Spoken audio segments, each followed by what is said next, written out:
This morning, you made a decision. Maybe it was what to eat, whether to check your phone, whether to get up when your alarm went off or hit snooze. It felt like a choice. It felt like you. But neuroscience has spent the last 40 years quietly building a case that will make you deeply uncomfortable. In 1983, a neuroscientist named Benjamin Libet ran an experiment. He asked volunteers to flex their wrist whenever they felt like it. Brain activity signaling the movement began up to 550 milliseconds before the person was consciously aware of deciding to move.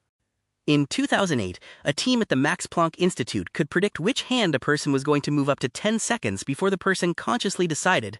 Your brain is a prediction machine. That's not a metaphor. It's a description of its primary function. You don't experience the world and then decide how to feel about it. Your brain predicts what the world is going to be, assigns it a value, and generates a response.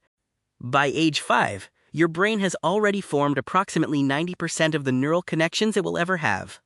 Every experience, every repeated emotion, every interaction with a caregiver is carving pathways. Not metaphorically, physically. Your brain in those years is not learning about the world. It is becoming a specific kind of brain, tuned for a specific kind of world. The bond between an infant and its primary caregiver creates what he called an internal working model, a mental blueprint for all future relationships. If your early caregiving was unpredictable, your brain learned to stay alert, to expect abandonment, to keep one foot out of every room.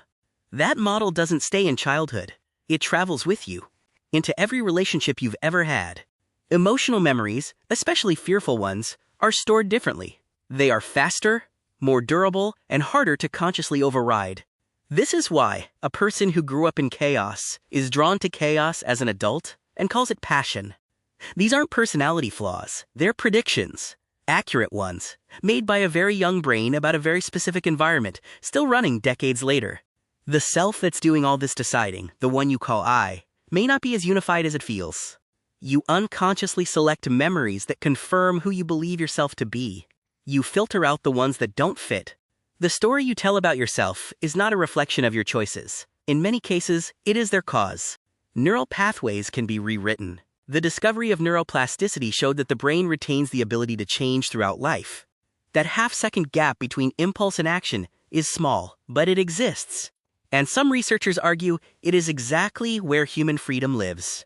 Most people move through their entire lives executing predictions written in the first 5 years, never once stepping back to ask whether the decision belongs to them or to a child who no longer exists.